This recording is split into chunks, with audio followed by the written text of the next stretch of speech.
продолжим. Я вынуждена была ответить на звонок, потому что я снимаю своей мобильной камерой и одновременно вот это телефон. На чем я остановилась? Да, вот в 2009 году квартира наша стоила, ну, можно было купить за 205, 206 тысяч, 215, но мы купили за 230, потому что она была уже отремонтирована, и нам при въезде не надо было ничего делать. При покупке недвижимости в Америке принято платить 20% от стоимости вперед. Это называется down payment. То есть, исходя из того, что цена квартиры была 230 тысяч, то мы должны были заплатить 46 тысяч, плюс идет налог на покупку. И того где-то, может быть, мы тысяч, так, сейчас скажу, даже сейчас вот цифры уже не помню, 46, но около 50 тысяч мы заплатили, потому что идут налоги, оформление договоров, там проверка состояния, проверка истории, вот это все идет тоже в уплату, то есть это вот был down payment, скажем так, первый взнос. А дальше остальная сумма распределяется на 30 лет, кредит взят под 4%. И что мы имеем? Мы сейчас платим в месяц, сейчас скажу, $583. И я не то говорю, опять что-то, $853. $853 мы платим, как вы говорите, ипотеку. То есть это кредит и интерес, это все вместе. То есть это вот наша сумма кредита. Плюс мы платим то, что мы живем в комплексе. У нас есть бассейн, у нас тренажерный зал, у нас уборка и мусор, и вода. Все это сейчас стало уже $300, тогда было 238. Сейчас они каждый год немножко повышаются. Вода повышается в цене, повышается вот такая стоимость уборки и всего-всего того вокруг, что делается. То есть это еще плюс. И плюс, само собой, налог на квартиру. То есть, ну, в общей сложности 1300 мы платим за то, что мы живем в своей квартире. А теперь скажу цены, которые сейчас люди платят за то, чтобы снимать такую квартиру в нашем комплексе. В нашем комплексе снять такую квартиру стоит $1600. То есть, как видите, мы все-таки выигрываем $300 как минимум. Это раз. Во-вторых, это ваше жилье. И если вдруг через какой-то период вы захотите его продать, то вы себе вернете деньги. Вот на данный момент мы уже заработали 100 тысяч. Почему? При продаже, я имею в виду. Потому что цена на недвижимость в Сан-Диего уже гораздо выросла с того времени, как мы купили. То есть, если она тогда была 230, ну это для нас 230, тогда там 205 можно было даже купить, как я говорила. Сейчас 280. 280 и выше. То есть, ну, считайте сами, в общем. И плюс та сумма, которую вы уже выплатили. То есть, при продаже вы эти деньги себе забираете. То есть, это, я считаю, выгодно. Ну, конечно, какие-то возникают проблемы. Проблемы там с сантехникой, допустим. То если это проблема, скажем, изнутри, то вы ее делаете сами. Ну, там, кран починить, там, поменять его, это ерунда. И вы вызываете сантехника и платите. Но если проблема возникла из-за того, что в комплексе в самом какая-то проблема, то есть ну, дом имеет старые трубы или еще что-то, то вот за такое платит homeowners, как говорят у нас. Это хозяин вот этого комплекса.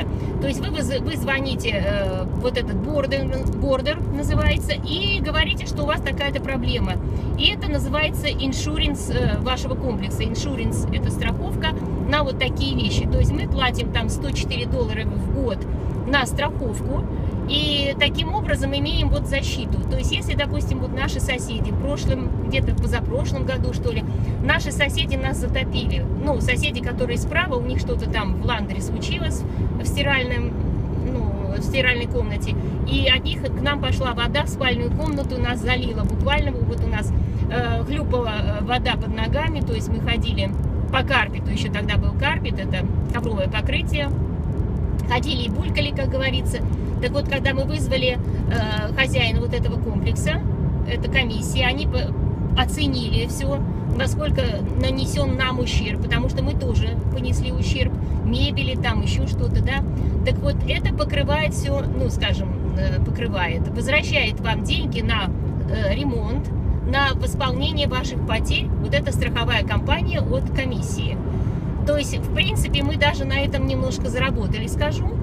Что же вы так медленно, молодой человек, едете? В общем, мы на этом даже немножко заработали и смогли себе купить новый хитер.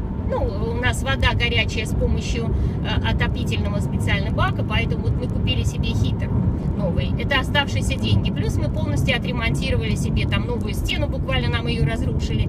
То есть я хочу сказать, что в любом случае есть какие-то варианты. Ремонт дома, если вот у вас дом свой собственный, да, вы, конечно, многое делаете сами. Но не так это много. Вы покупаете дом просто чуть поновее, чем, может быть, 70-е, 80-е годы, и у вас не будет возникать столько проблем. Ну, конечно, с домом гораздо больше таких вот ситуаций может быть, но в любом случае покупка недвижимости гораздо выгоднее, чем снимать квартиру, потому что вы выбрасываете деньги эти на ветер. При том, что когда вы покупаете квартиру и когда вы отчитываетесь по налогам в начале года следующего, то вам списывают, как говорится, списываете, то есть вы освобождаетесь от какой-то части налогов за то, что вы платите за свое жилье. То есть это тоже выгодно. И плюс еще, что там еще? Значит, если вы вдруг потеряли работу, и тот, и другой, я имею в виду муж и жену, потому что если муж потерял работу, то все-таки вы справитесь, там пособие по безработице, смотря, конечно, какой вы лон брали, какой кредит, но я думаю, что вы справитесь.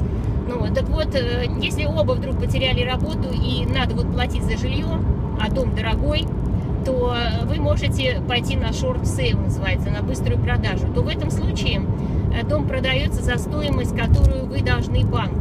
То есть осталось вам платить, к примеру, 300 тысяч, у вас дом дорогой, они, как правило, 450, 300, а вы начали платить, и потеряли работу. То дом выставляется, банк забирает его, это short sale, и дом выставляется на short sale, на продажу, на короткую. Так вот, вы, в принципе, ничего уже не будете должны. Банк заберет эти деньги. Может, какую-то часть на вас все-таки повесят, но, в принципе, вам, уже ничего платить не надо. Дом просто уйдет на short sale. Также есть возможность просто продать, и вы в любом случае, если даже какая-то сумма за вами еще останется, вы можете доплачивать. Но вы, конечно, потеряете в этом случае down payment, ту сумму, которую вы заплатили вперед. Как я говорю, 20%, которые вы платили вперед, они, конечно, пропадают. А так, в принципе, ваши деньги все возвратятся, если вы продаете дом или квартиру. Да, продавать дом или квартиру после покупки можно спустя 3 года, не раньше. То есть вы должны вытерпеть, скажем так, 3 года, выдержать уплату 3 года. То есть это не только мое мнение, это мнение большинства. Сейчас цены тем более выросли. Многие вкладывают, скажем так, инвестируют в недвижимость для того, чтобы ее сдавать. То есть они себе купили когда-то жилье, а сейчас покупают жилье второе для того, чтобы сдавать. Потому что на самом деле цены на съем, на сдачу квартиры сейчас очень повысились. Поэтому это стало выгодно.